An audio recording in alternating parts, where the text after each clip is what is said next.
Whenever I sit down with you and I talk with you, I always like to ask you why you wanted to do this project, because we both know that you don't have to do any script that falls onto your lap. Really?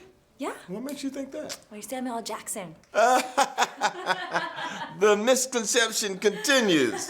I hunt for jobs like everybody else.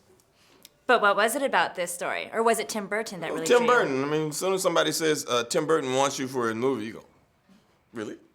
When's it start? Let's go. You know, so it was great. It was kind of perfect because I was finishing Hateful Eight when it came along, and it was like, okay, great.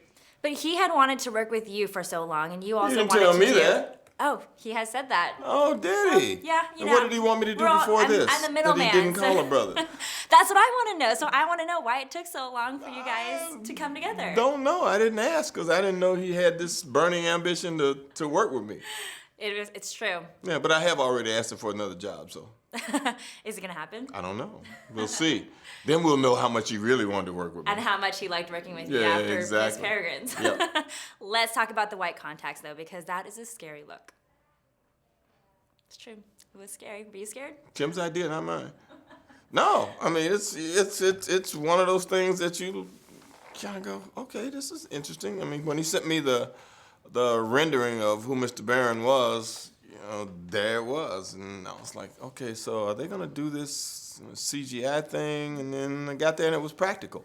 But I worn sclera before in Avengers and in Triple X, so but only in one eye at a time. So putting them in two eyes is kind of daunting. I want to tell you that when I was watching the movie, you have a line about Florida in the movie. That was probably the only line where the entire theater busted out laughing so loud. And we actually continued laughing for about 10 seconds after the line was delivered. Oh, really? So Yeah. everybody spent some bad time in Florida. I guess so. we all know about that humidity, you know. Oh, yeah, exactly. Central to the story is this notion of embracing your weirdness, your peculiarity. What do you think makes you peculiar? I'm not peculiar at all. I don't know. You did tell me last time Well, we have no friends. I'm unique. Unique and peculiar are two different things. Okay. Peculiar is that thing, you know, when your mom goes, I don't want you messing with that person. They're peculiar. That means they're strange in a not so good way. You know, if a person is unique, let's go, oh, God, he's so unique. How nice is that? You know, so that's something that they like about you. So I tend to think that I have a unique quality to myself that's, you know, likable and, you know, workable, especially in the business and what I do. I'd agree. In the film, Miss Peregrine creates this loop in time. If you could actually do that, would you choose a day in your past, or would you just choose some other random day in history where kind of nothing happened? What day would you choose? A day in, what? Random day in history? Oh.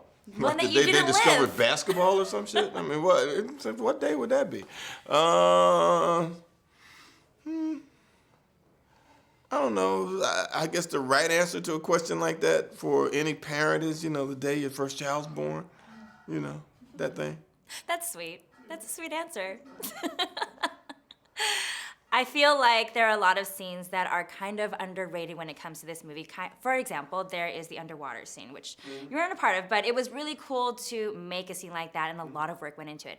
Do you have a scene that you feel like maybe some of the audience members will watch and kind of just look over it and they don't realize how much work actually went into it?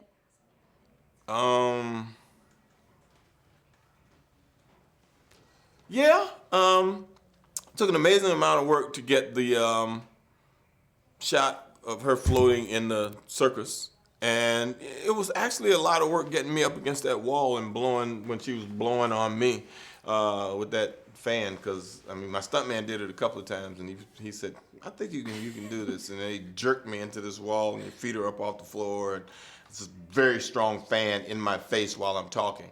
It took a lot more work than I thought it would. I was wondering about that because your lips are actually That's moving a and getting strong pressed. fan That was in real. my That face. wasn't visual effects. No. You didn't like it, did you? It was fun, yeah. I enjoyed it. Made in Hollywood. Thanks for watching this interview. As always, don't forget to subscribe and let us know what you think in the comment section below. For the next Made in Hollywood interview, click right here. Do it. Click it.